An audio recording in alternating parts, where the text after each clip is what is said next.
Вот уже третий год Торгово-промышленная палата Абхазии проводит работы по благоустройству парка «Свобода», шефство над которым ТПП взяла на себя еще в 2015 году.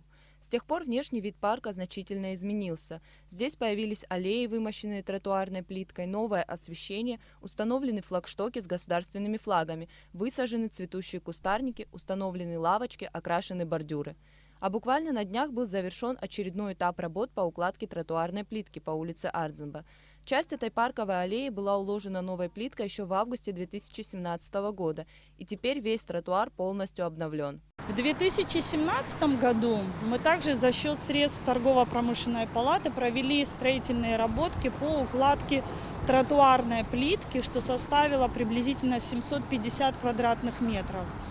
И 450 метров новых бордюров. Общая стоимость работ на тот период составила приблизительно 1 миллион рублей.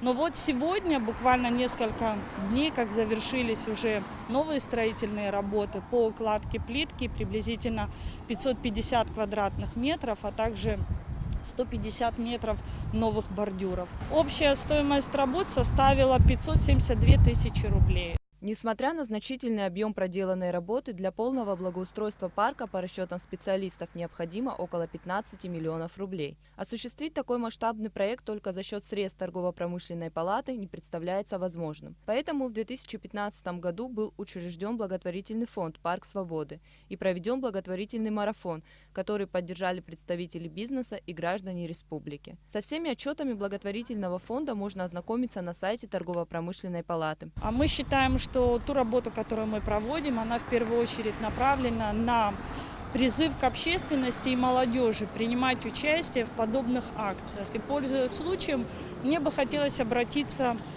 и к молодежи, и в первую очередь к предпринимателям нашей республики быть более активными и проявить свой истинный патриотизм и доказать, что мы хотим жить сегодня в очень красивом, обустроенном городе. И для нас очень важно, что именно этот парк расположен рядом с площадью Свободы, где будут уже совсем скоро проводиться торжественные мероприятия по случаю 25-летия Победы в Отечественной войне народа Абхазии. Он должен быть благоустроенным, красивым. Работы в парке продолжаются, и каждый желающий может внести свой посильный вклад в историю парка, перечислив средства на счет фонда «Парк Свободы». Ирена Джопуа, Саита Гухава, Абхазское телевидение.